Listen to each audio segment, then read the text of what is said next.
Well, hello guys, it's Girl Got Game. Welcome to a Gander video. It's been a hot minute since we've done one of these Gander videos, but I was contacted a couple weeks ago by Lynn, who is the mastermind behind Peanut Parade. As you hopefully saw in the intro to this video, my recording kind of lagged in getting started, but I think you saw the Peanut Parade logo. Anyway, he emailed me about this dating sim visual novel that he's been working on. It's the second one. And wild story associated with Lynn is that he actually got into visual novels watching me play Magical Diary Gravener's Root back in the day. So that is just an amazing, crazy story. So, I mean, why wouldn't I play this? It looks great. He's having a Kickstarter right now, so I'm going to have a link to that in the description below. And this is just a demo, obviously. But the game is called Steventon Street. I've been struggling to figure out if it's Steventon, but I'm pretty sure it would be pronounced Steventon. So it's an otome visual novel in which you play as a woman who opens a bookstore on the titular street. Over the course of the next year, you develop a romantic relationship with one of your neighbors. Each love interest storyline is a modern interpretation of one of Jane Austen's 6 novels. And another crazy coincidence, I had just finished watching the BBC's Pride and Prejudice series when I got the email. So I was like, perfect! I love Jane Austen books. So I'm excited to see what this has in store. The Kickstarter has actually already been fully funded, but there are a few stretch goals. I think one of them's already been reached. I think it's the character creation one has been reached at the time of recording this. So, congratulations, Lynn. I'm excited for you that this has been fully funded already. And I hope you get some more of your stretch goals. But first, let's get into this game and see what awaits us in this demo. Character creation, as I mentioned. So, let's make our girl, shall we? How come I can't... Can I only do, like, a little bit? I can do that. I can't do, like, eye color or anything. Okay, I guess skin, hairstyle, and hair color and eye color hasn't been implemented yet. You can get freckles, mole, glasses, or none. Alright, we'll do none. Marianne is the default name. Maybe we'll just do that then. Okay, I just want to make sure I'm not... Okay. Okay, so the mouse doesn't work for this, but you can do it with the arrow keys. Okay. I will do that then. Let's see what options we have. So we have a couple. I think I'll do that one. Hairstyle. I'm glad I fiddled with that a little bit. Which one do I like? I think I like the second one. And, ooh, green, blue. I really like that color. And let's give her some green eyes. And name. What name do I want to do?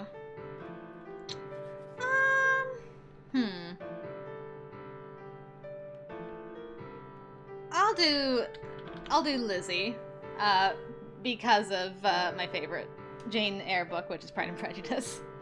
So we'll do Lizzie. Okay, and we'll do that on. Do I have to? There we go. Okay, enter didn't work for that, but that's okay. We're getting through this. Okay, if I... There we go. I'm like, where is my thing highlighted? There we go. Alright, Lizzie. Done. Confirm appearance. Yes. Ooh, this is pretty. Sunday, April 5th. I look up at the building before me, my mind a tempest of conflicting emotions. The excitement of a new chapter of my life, the relief of closing the book on my past. But mostly, overwhelmingly, the fear of failure. I'll be the first to admit that I didn't work as hard for this as other people. My great-uncle died 6 months ago, and when the dust had settled and the will had been read, I received a check in the mail. My inheritance. It was a pittance to the rest of the family, all successful lawyers and such rubbing elbows with politicians. But to an unemployed 28-year-old who'd had to move back in with her mom after college, it was a chance at a new life. Which brings me back to the building. The building. It's 2 stories of beautiful red brick with leaded windows, the sort of thing you'd expect to see in a historic English shopping district. But here it is in Peabody, Maryland, on Steventon Street. And it's all mine. Name your bookstore Pemberley. Yes, can we... it fits in with my Lizzie. Pemberley Books. Yes. Keep it. I love it. Couldn't name it better myself. How cute. April. Oh. I grumble and roll over to turn off my alarm before I realize that the blaring noise is actually my ringtone instead. Hello? Thank goodness. I was worried you'd be sleeping. Uh-huh. What time is it there? 7? 5. 5? What on earth are you doing up this early? I rub my temples and suck in a deep breath. Well, the phone rang. Funny story. Did you need something? Just checking in. How have you been? Fine. Busy with the store. That's nice. I've had the worst head cold for the last few days. Our mom is Mrs. Bennett. I sit up on the side of my bed and look around my apartment as my mother rambles on about whatever ailment she thinks she has this time. I need to finish unpacking. At some point. But aside from that, I'm doing great. That's good to hear, Mom. Oh, Paul says hi. Hi back, Paul. I can hear my stepfather, Paul, speaking in the background. Yes, I already told her. We'll let you go, dear. We have dinner plans. Bye-bye. Bye. I'm almost certain she's already hung up before I can finish speaking, but I don't dwell on it. It's earlier than I usually get up to open the store, but I doubt I'll be able to get any sleep until then, so I open up my laptop to check my blog. As usual, I have very little traffic and no comments. Disheartened, I check my email. Junk, bill, junk. Oh, a reply from my add-on lister. Subject regarding apartment for rent. My name is Wyatt. I saw the pictures on Lister and the apartment looks great. I'm new to Peabody and I'm staying with some friends right now, so the sooner I can move in, the better. Can we arrange a tour? I send back a reply asking him to stop by the bookshop today if he has time. Then I put my laptop away and begin my usual morning routine with a shower. After eating a toaster waffle and making a couple sandwiches to nibble on throughout the day, I head downstairs to Pemberley Books. Actually, I'm just going to turn the music down a little bit, because it's a little too much. Okay, that's good. This shop is just as I left it the night before. Clean, stocked, and ready to open. Regardless, I vacuum again just to be safe. With that busy work out of the way, it's nearly time to open. I unlock the front door and flip the sign. Pemberley Books had its grand opening a week ago, and while there was a decent crowd of curious people the first few days, customers had dwindled since then. There aren't so few that I'll have to close the shop, but I definitely won't be able to afford employees at this rate. Which isn't a huge problem. I have food and internet, and I can just as easily sit behind the cash register as in my apartment. The biggest issue is bathroom breaks. I have to wait until nobody's in the store and then lock up for a few minutes and hope that I don't lose customers during that time. My solution has been to keep bathroom breaks to an absolute minimum, but I already know that's unsustainable. The door chimes and I look up to see a woman entering. She's looking around appreciatively. Welcome to Pemberley Books. Can I help you? Oops, sorry. Oh, sorry. I was spacing out a little there. Love what you've done with the place. Did you know this used to be a craft store? Thanks. No, I didn't know that. Yeah, it belonged to Mrs. Gregory, but I guess she got too old to take care of it, and none of her kids wanted the store, so she sold. We were all sad to see her go. We? Me and the rest of the people who live on this block. You could say we're a pretty tight-knit group. She laughs but blushes sheepishly when I only smile in polite confusion. Trust me, it's way funnier when there's a display of yarn right there. Anyway, I'm Delilah. Ah, I own the flower shop next door. nice. Nice to meet you, Delilah. I'm Lizzie. I haven't taken the time to get to know my neighbors, or visit any of their shops. It probably makes me seem really reclusive. Even though that's what I am. I just came by to invite you to a get-together this evening. Everyone else is going to be there, and we'd love it if you could join us. A party. Great. I'm at once flooded with memories of awkward adolescent birthdays. But looking at Delilah's hopeful smile, I can't bring myself to disappoint her. I gotta meet all the potential boos. Sure, sounds fun. Great!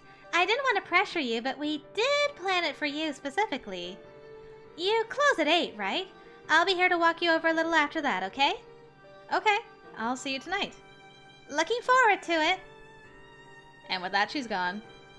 The rest of the morning is pretty uneventful. I get a few customers, but never more than 3 or 4 at a time. Afternoon rolls around and a man enters the store. I can tell he isn't a customer when he walks directly up to the counter. Oh, hello. Can I help you? I'm Wyatt. I emailed about the apartment. Ah. Right. I'm glad you could make it. I don't have any customers right now, so we can pop upstairs and have a look. I lock the front door and put up the back in a few minutes sign, then lead Wyatt out the back and up to the vacant apartment beside mine. As I mentioned in my ad, it's a studio. There's a bathroom and a kitchenette. He smiles pleasantly despite my nervous rambling. Finally, the door is open and I stand aside to allow him entry. It looks better than I expected. The pictures made it look way smaller. I resist the urge to groan. I spent over an hour taking pictures, trying to find angles and lighting that flattered the modest space. How soon can I move in? As soon as you'd like. If you can bring me 2 months' rent, we can sign the lease tomorrow. Perfect. I'll see you tomorrow then. At 8, I flip the sign to closed, but I don't lock up. I'd usually vacuum and balance the register, but I can do it in the morning. Right on time, Delilah pokes her head in. You ready? Just finishing up.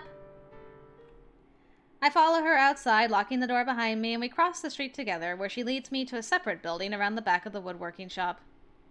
Ah. Inside, several workbenches have been pushed to the side to make room for folding chairs and tables. One such table is laden with snacks and beverages. Hey! Hello, sailor! What a great parrot. Hey there, Delilah. Oh. That was an accident, I swear! What? You are a liar and a scoundrel. Lizzie, this is August. Good to meet you, Lizzie. August owns the record store. Do you actually sell records in the record store? Also, do you have plaid pants and I just noticed? Wow, you do. Okay.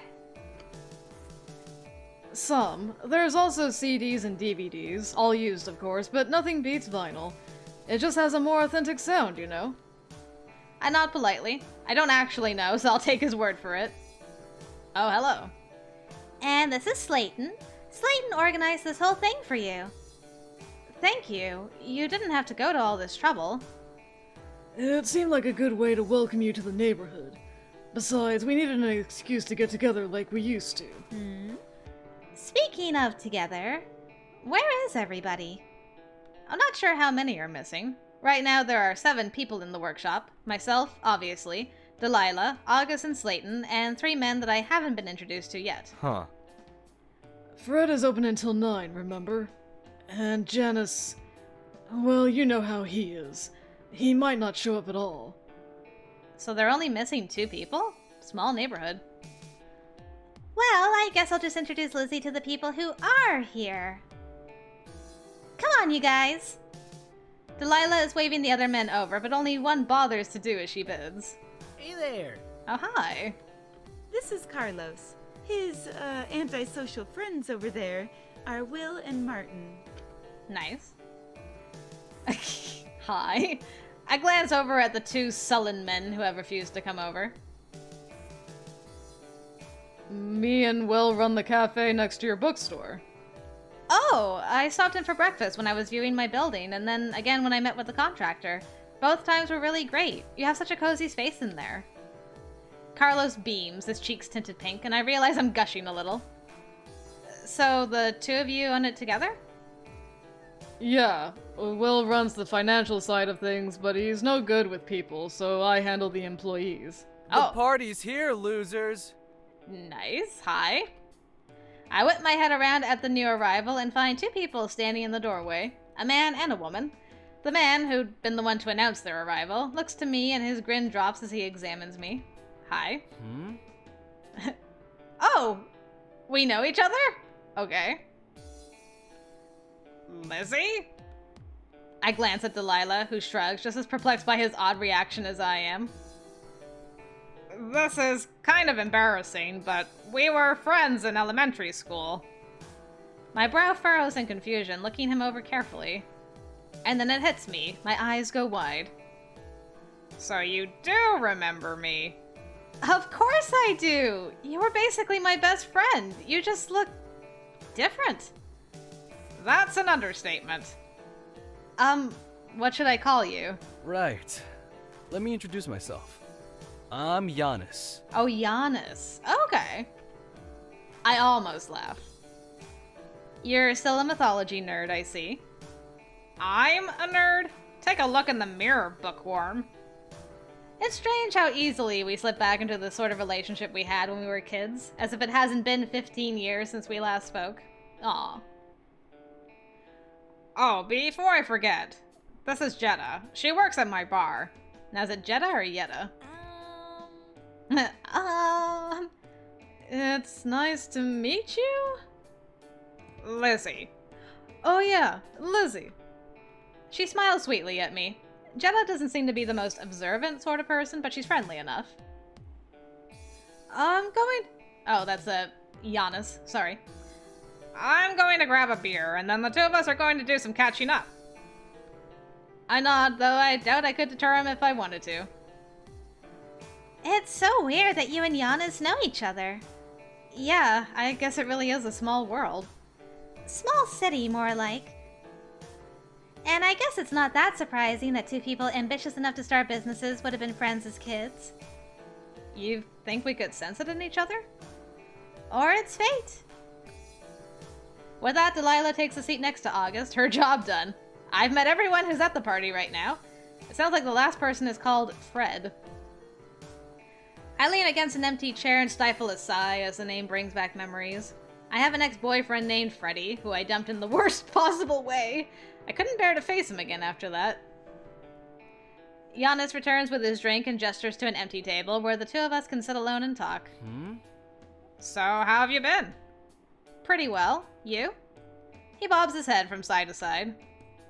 Could be better, could be worse. Overall, I guess I'm good. I'm sorry I didn't keep in touch. Hey, don't sweat it. Your dad died. If anything, I should have tried harder to be there for you.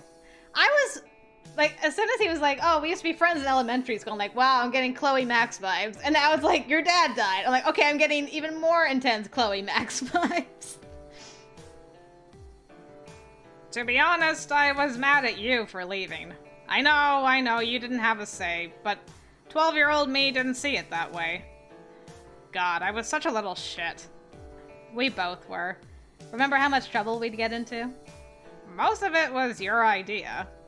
But you were the one who was actually brave enough to do the stuff I thought up. Ah, good times. If you call being punished by nuns a good time. Nuns? That's exactly what I call it. I blush as he winks. I guess our dynamic isn't entirely the same as when we were little. We are adults now, after all.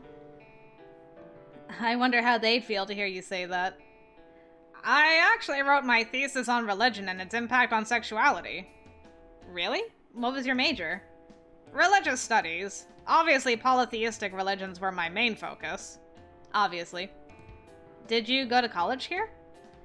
I think I'd have seen him around campus. But then again, I majored in English, so we probably wouldn't have had many classes together. Nah, I went to Baltimore. Only just moved back to Peabody 3 years ago. So you got a degree in religious studies and then moved back to your hometown and opened a bar? He shrugs. What else am I going to do with a master's in religious studies? Academia is boring. I'd rather party. Oh, and speaking of party... He's looking past my shoulder, and I turn my head to follow his gaze. Hey, Freddy! My stomach drops. Hi. Oh. What cool tones you have. Hey, Giannis. Lizzie. I feel like someone's pulling a prank on me. Like, some has-been celebrities about to appear to point out the cameras. How is this possible? What are even the chances of it being my ex-boyfriend? Freddie! Hmm? Wait, you two know each other? We went to high school together. Went to high school together? We dated for 2 years. I force a smile. My cheeks feel like they're going to crack. Yep. I nod, but my attention is fixed on Giannis. I can't look at Freddie right now. Giannis stands either ignorant to my discomfort or intentionally ignoring it. Well, I'll give you two some time to catch up then.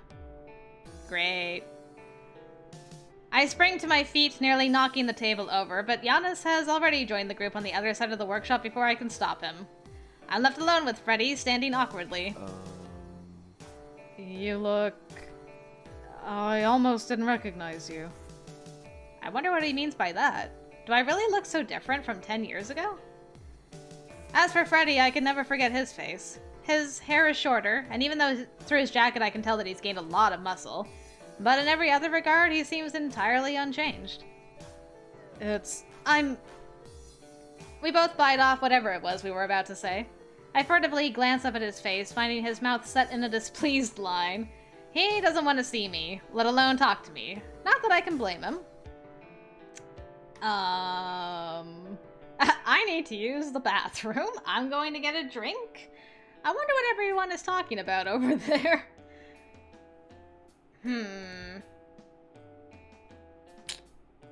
Well, we'll do a save.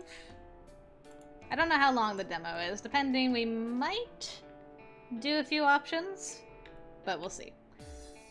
I think I'm gonna need a drink after seeing my ex-boyfriend, who is dateable in this game. I make my excuse and scurry away from Freddie without awaiting a response. I stand in front of the drink table, looking down at the assorted cans of soda, but not really seeing anything. Faintly behind me, I hear Freddie's voice as he joins the others in their conversation. How am I going to get to know everyone when I'm trying to avoid my ex? Are you okay? Hey. I look up to find Slayton peering at me inquisitively. Oh, don't worry about me. It's just been a long day. I should have thought of that. You worked all day. You probably just want to go home and get some sleep. No. It was really thoughtful of you all to welcome me like this. I look down at my feet and shift awkwardly. I'm not great at meeting new people. Do you want to go home? Yes. I wouldn't want to seem ungrateful. Well, I'm the host, and I say you leave whenever you want. I won't think any less of you. An involuntary smile tugs at my lips. Thank you, Slayton. You'll still be invited to all future events, but feel free to skip those too if you're not up to it. I won't be offended. But if you do decide to stay, I wouldn't mind if you sat with me for a while. He holds a soda can toward me and raises his eyebrows questioningly. Maybe just one drink. I'm not much of a talker, so... That's fine with me. We sit at a table far away from everyone else. As Slayton had warned, he doesn't say much, but the silence is mostly companionable.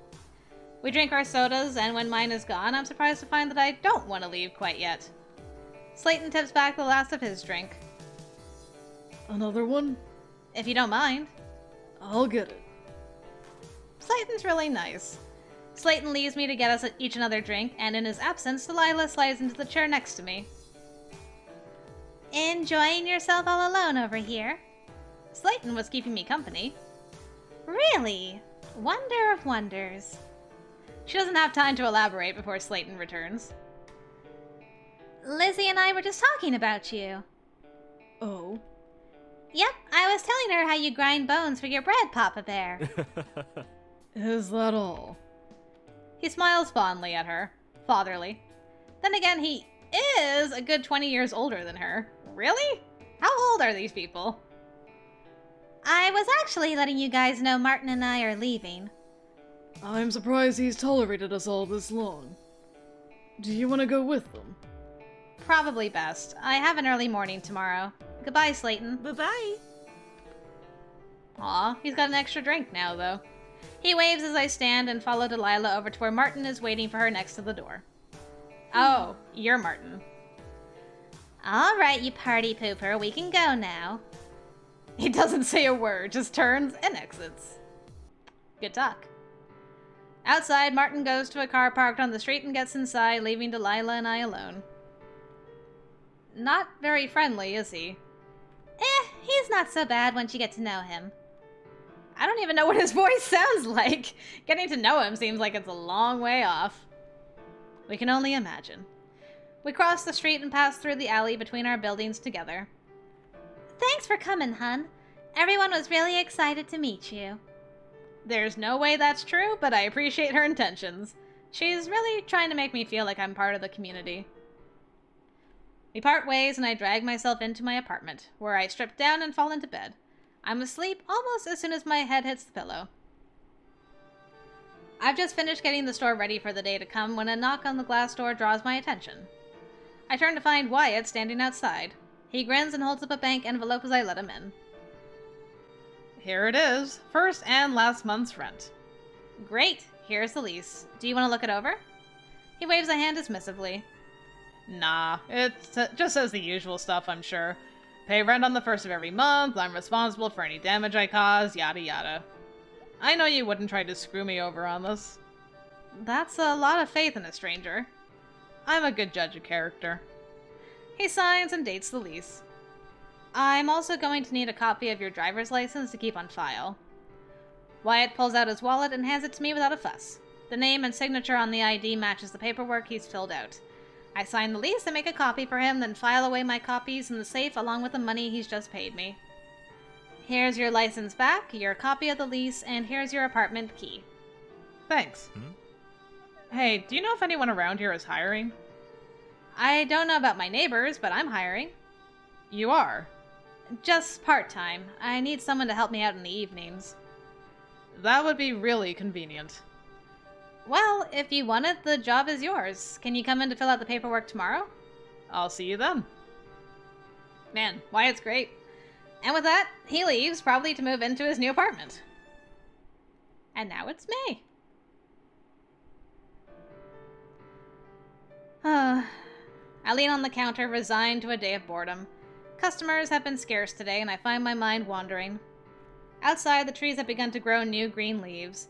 Spring will give way to summer soon, which hopefully means more foot traffic on this block. Whoa. Centaur of Attention. Amazing shirt. Are you spacing out in here? I jump. When did Giannis come in? Did I have a stroke? I gesture awkwardly around the empty store. It's a slow day. I can see that. He wastes no time making himself at home on the closest bench, draping himself over it like a melodramatic Victorian heroine on a fainting couch. You keep coming here like this, and I'm going to start charging you rent. I'm helping. Why do you think people come here? For books? Wrong. It's to see my fine ass. You're right. Look how much it's helping. I gesture once more to my empty store. I could put on some booty shorts and a sandwich board and stand on the sidewalk. No. We could write, "Why put $1 in my G-string when you could buy a book instead" on the sign. I thought you were wearing booty shorts. I changed it for the joke. Unless you'd rather see me in booty shorts. No. Party pooper. I really like Giannis. Afternoon, boss. You don't have to call me that, you know. I know, but I want to. It's cute, don't you think? He chuckles at my bashful response as he writes his arrival time on the calendar.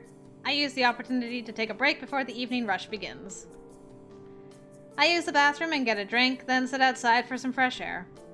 The neighborhood is quiet, like it usually is this time of day, when the cafe is no longer drawing early morning commuters, but before Yanis's bar is filled with clocked-out workers in need of a drink. Oh, hi. Lizzie. Right. Sorry. It's a complicated name. Uh-huh. Anyway, what are you doing here? I'm on my way to Once and Floral. What's the occasion? What? Who or what are you buying flowers for? I don't have anyone to buy flowers for. You don't have a boyfriend? She shakes her head, looking embarrassed. Not at the moment. Then why are you going to the flower shop? Just visiting, I guess. Can I go now? Oh, yeah, sorry. I'll see you around. I wave as she slinks away. Alright, good talk. Inside Pemberley, Wyatt's behind one of the cash registers, scrolling through his phone. I've just taken my place at the register beside his when the door chimes, signaling the first customer of the evening. Wyatt puts his phone away.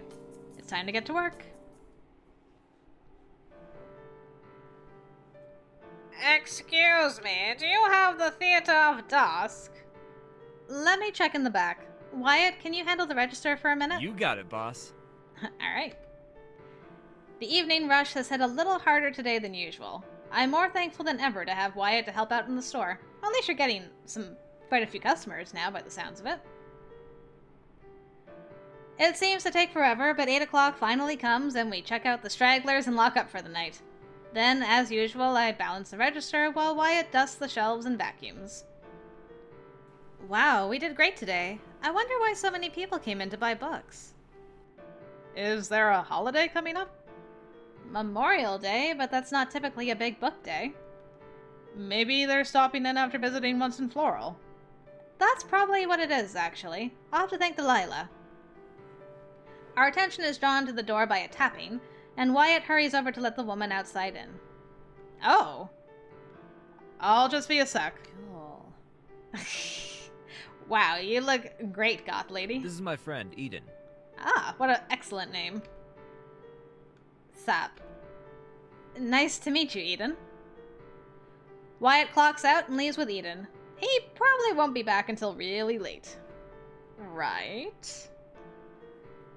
Thank you. See you next time. I wave as the customer leaves with their purchased books. They pass Eden on their way out and she walks up to the counter. Hey. Hello, Eden. If you're looking for Wyatt, he's not here right now. He might be up in his apartment. I'm not here for him. I actually wanted to talk to you. Oh, okay. I think we got off on the wrong foot the other night. I'm not sure we got off on any foot. We hardly spoke at all. I was in one of my moods. You know how Geminis can be. I nod. I don't actually know what she's talking about. Wyatt says you're cool, though, so I think we should mingle our energies and see what's up. Mingle our energies? What does that even mean? Sure. Great. We should hang tonight. Tonight? Ugh.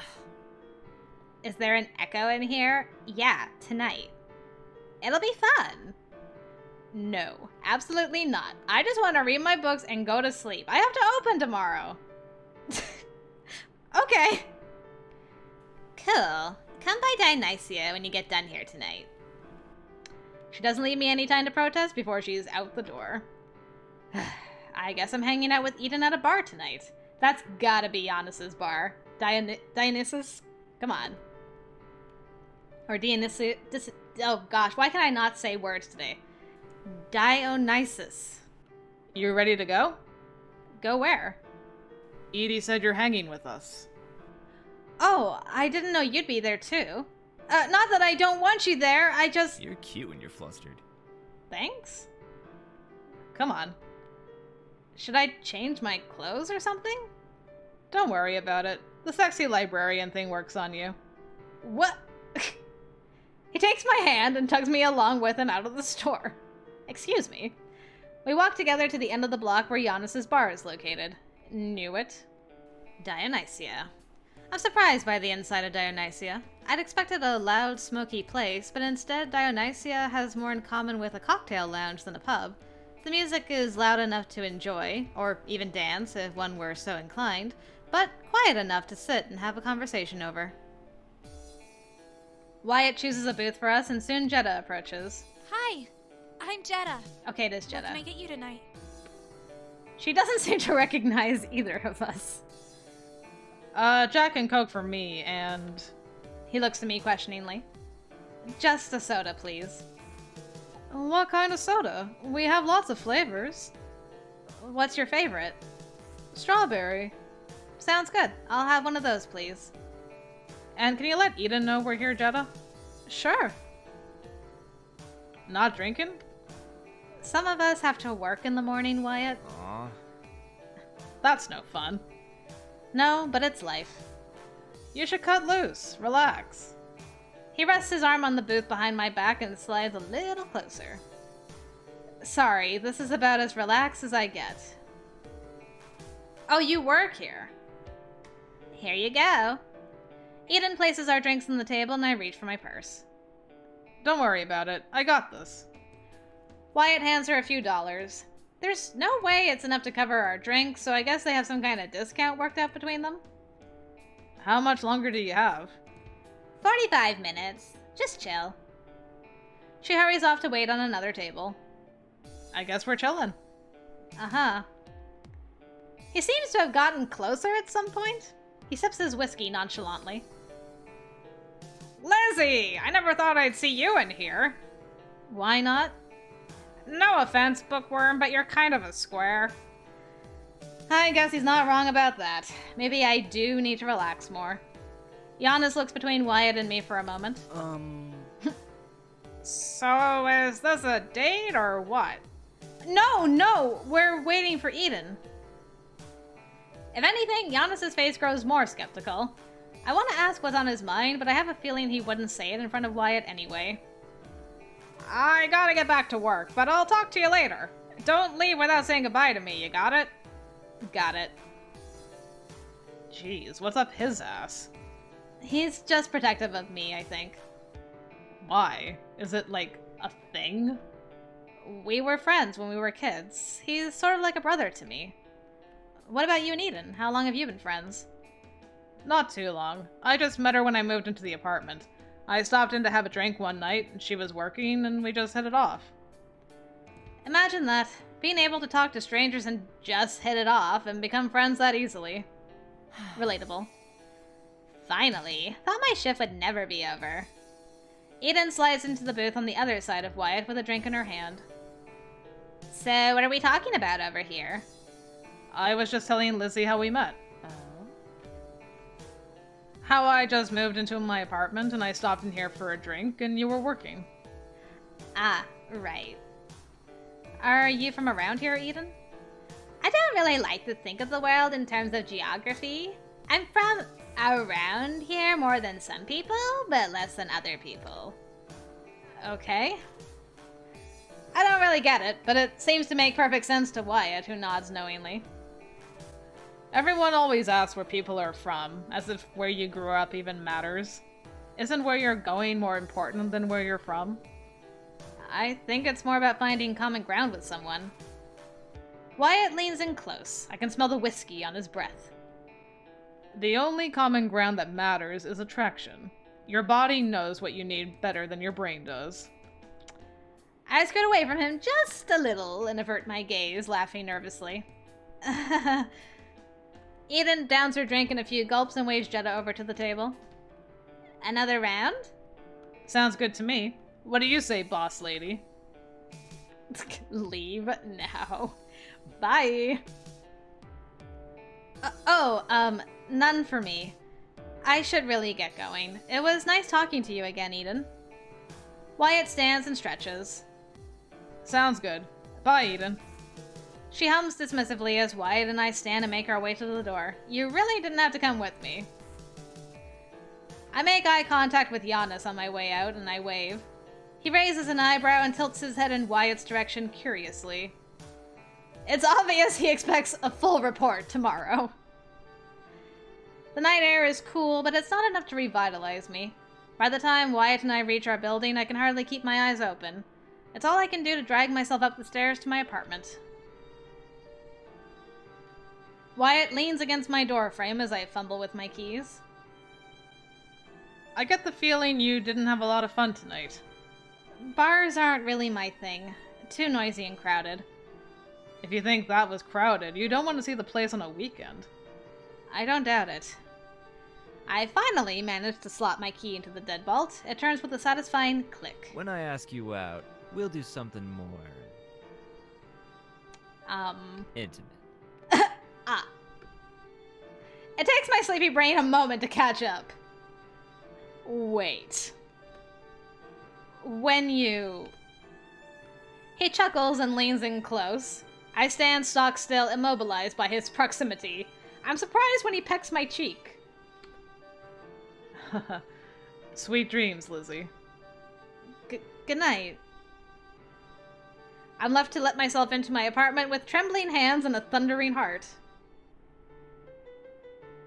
Well, this is gonna make working together awkward. There must be something you can do. The woman on the other end of the line isn't at all sympathetic to my plight. The best we can do is Monday the 8th. That's a week too late. I can put you on a waiting list just in case someone cancels, but... No, that's fine. Thanks. I hang up and put my phone down on the counter a little harder than necessary. Thanks for nothing. I cross another shipping company off of my list. Lady. Yikes, what was that all about? The company that's supposed to deliver my books just canceled on me without warning, and my supplier is threatening to sell my books to someone else if I don't have the shipment picked up by the end of the month. The problem with that is I already paid for the books, and failure to pick up the shipment is a breach of contract, so I wouldn't get a refund. I've spent all morning calling delivery companies, but none of them can do it on such short notice. How far away is the supplier? Pittsburgh. That's not so bad. She chews her thumb thoughtfully. Slayton has a cube truck that he'd probably let you use. If you can't drive stick, I can see if Martin's free next weekend. The thought of spending over 6 hours in a truck with a prickly flora sets my nerves on edge, but I might not have a choice. I should ask Slayton about the truck first. Right, but I doubt he'll say no. It isn't like Papa Bear not to help out whenever he can. I look out the window at Slayton's building across the street. Looks like he's closed today.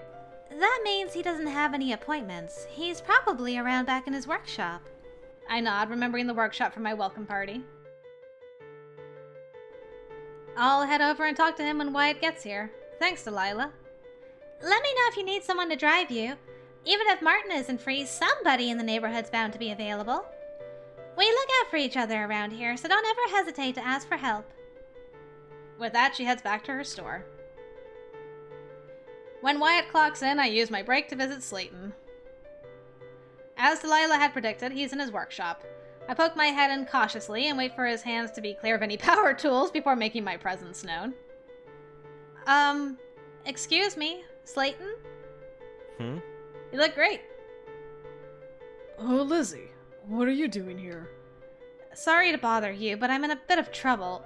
What kind of trouble? Are you hurt? I jump back at his outburst. No, I'm fine. It's my delivery service. I tell Slayton everything, starting with the email I received this morning, all the way up to the point where Delilah suggested I ask him for help. If he feels put out by my request, I want him to know who to blame for it. Are you going to take someone with you?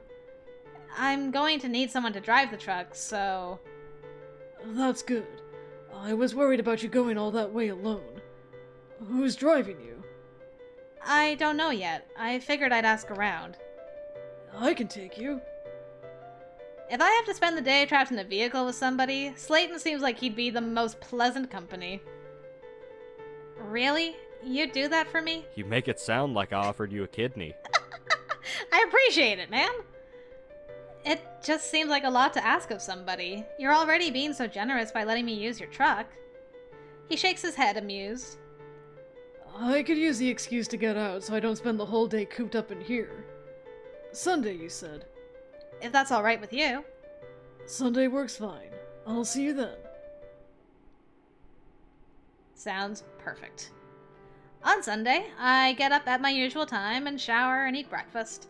Just as I'm finishing washing the small pile of dishes that have stacked up, there's a knock at my door. Hey, nice. Morning, Lizzie. Ready to hit the road? Ready.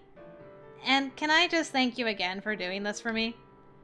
You really don't have to. I like being useful. I follow him down to the street where a cube truck with his carpentry logo emblazoned on the side is parked. I climb up into the passenger seat. Do you know the way? I have the directions on my phone. He nods and starts the vehicle. Do you have a preference for music? No, anything is fine. You're easy to please. Mads, my daughter, has to be in control of the radio at all times. You have a daughter? She lives with her mom in Ohio, but she'll be moving here for college. Oh, she's all grown up. Don't say that. She's still a baby as far as I'm concerned. You don't seem to have any kids. I bite my lip, steeling myself for the familiar line of questioning. A woman starts pushing 30, and people start wondering why she doesn't have any children. I don't think I'm ready to start a family. Not least of all because I have no one to start a family with. I see him examine me carefully from the corner of his eye. So you've never been married? What is this, Victorian England? Haha. It's not like I'm an old maid. Lots of people wait until they're in their 30s to settle down. I shake my head, not trusting my voice not to betray my annoyance. I have to remind myself that he's doing me a favor, sacrificing his Sunday to drive me hundreds of miles so I don't lose thousands of dollars in books. Huh. Slayton's thoughtful hum marks the end of the conversation. I pull out my book, and Slayton clicks through the radio to avoid the chatter and commercials, sticking mostly to oldies and classic rock stations. His taste in music is what I would have expected from someone of his age. Also, anyone who works in, building or construction is all about them classic rock. We finally make it to Pittsburgh a little before noon, and I use my phone to navigate Slayton through the busy streets and into an area that seems comprised entirely of warehouses. The supplier is kind enough to use his forklift to load the massive Gaylord boxes into the back of Slayton's truck while I sign some paperwork. And then the task is done. It seems like a lot of trouble for something that only took 15 minutes, but now that I've claimed my shipment, I'm in no danger of losing it. That wasn't so bad. Do you have a way to unload these when we get home? I have a pallet jack at the store. Ah, good. He starts the engine and we leave the way we came. How about some lunch before we leave town? I saw a diner that looked interesting on our way in. All right. Ooh, very interesting. Said diner is retro Americana style, complete with shiny red booths, speckled formica tables, and checker patterned floor. At one end of the diner, there's a Norman Rockwell-esque mural of drive-in movies and teens sharing milkshakes, and other nostalgic imagery. Good grief! I'm gonna take a moment to drink some water and get my mouth working. Goodness. A waitress in a poodle skirt and roller skates takes our orders, then glides off to take care of other patrons. Putting waitresses on roller skates seems like an accident, or at the very least, a mess waiting to happen. Slayton puts a quarter into the tabletop jukebox and presses a button, and a moment later, The Way You Do the Things You Do begins playing. He drums his fingers on the table in time with the beat. You have a band-aid on your finger. I didn't notice before. Oh, splinter. Occupational hazard. Believe it or not, I got this off the clock. I was whittling. You spend all day building furniture and then you whittle in your free time? It relaxes me. My dad used to whittle to pass the time on camping trips. It reminds me of him. Besides, those are bold words coming from the bookseller who read the entire way up here. Touché. A fair point. I nod, conceding. The waitress skates over and places down a plate of fries for the two of us to share. Slayton uncaps the ketchup bottle and dumps a tablespoon of the condiment on one edge of the plate. Then he begins to shake a generous amount of salt onto the red lump. What are you doing? Mixing the salt right into the ketchup. Otherwise it doesn't stick to the fries and you just end up with bland fries and a pile of salt wasted on the plate. The ketchup is starting to resemble a snow-covered mountaintop. Please stop. I can feel my arteries clogging as we speak. Mercifully, Slayton puts the salt away and begins stirring the unhealthy mixture with a fry. There. Want to try some? Not really. He shrugs. More for me. You say that like it's a threat, but the only person you're hurting is yourself. Not true. You have to watch me eat it. Touché again. It's late afternoon by the time we make it back to Steventon Street. Slayton helps me unload the truck. Thanks again. I don't know what I would have done without you. I'm happy you came to me for help. A woman shouldn't be left to handle these things alone. I pursed my lips, fighting back a frown. I really do appreciate all he did for me today, but I'm not very pleased with his implication that I was somehow incapable of taking care of it on my own. Granted, the short time frame put me in a tight spot, but I could have figured something out. Well then, have a good evening, Lizzie. Slayton hardly leaves me enough time to respond in kind before he climbs into his truck and drives away. I don't know if he could sense my mood souring or if he simply reached his social interaction limit for the day. Either works for me. I'm eager to begin sorting through my new shipment of books. As it is, I'll be cataloging for the next 2 weeks at least. Well, it was still pleasant. And now it's June. Summer. I need more water before I deal with you, Eden. Ahem. On a slow Wednesday night, Eden comes into Pemberley with a deck of cards. I can't say I'm very excited to see her, but I put on my most pleasant smile anyway. Oh, how cute! Hi, Eden. What brings you here? I got my new tarot cards today. You'll let me try them out on you, won't you? I don't really believe in psychics and fortune-telling, but before I can protest, Eden has already shuffled her cards and begun laying them out. I look down at the cards Eden has arranged in the pinwheel pattern on the counter. 10 of Wands, the Emperor, Queen of Swords, 4 of Wands, and the Lovers. You have a creative spirit. You're slow to trust, but fiercely loyal to those you care about.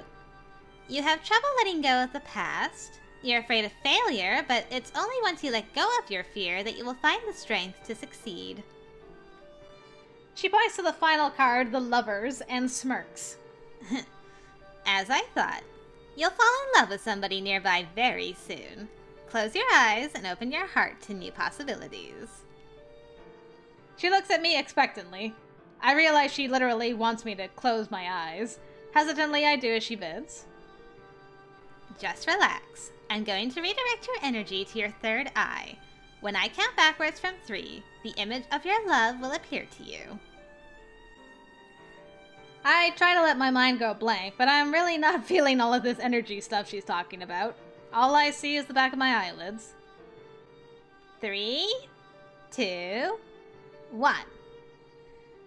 I can feel her watching me, and I'm not sure what sort of face to make. Should I pretend to see something? Should I lie and say I saw one of my neighbors? But which one? Slayton? Wait, what?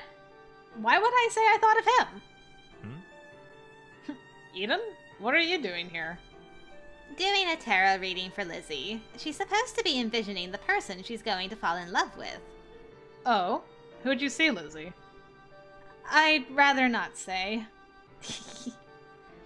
Eden snickers as she packs up her cards while Wyatt clocks in. Interesting. Well, beyond that Wyatt route.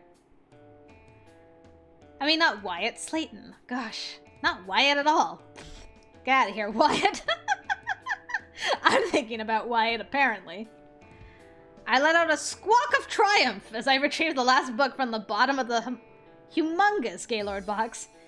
Granted, there's another box to be sorted, but this one took me nearly 2 weeks to sort through, so I'm willing to take my victories where I can get them. It's a copy of the autobiography of Alice B. Talkless. I add the title to my spreadsheet and place the book on the S pile. Blowing out of breath, I stand and stretch, looking around at the many piles of books in front of me. Now to move them to the shelves. Finally finished putting the V's on the shelves, I tug at my collar, trying to cool myself. I can feel my bra damp with sweat. The worst feeling. Summer has officially arrived, and with it oppressive heat. The store is climate controlled, but I closed the vent in the back room to save money. Now I know that might have been a bad idea. Are you still down here? It's almost 5. Is it? I must have lost track of time. But I'm almost done here.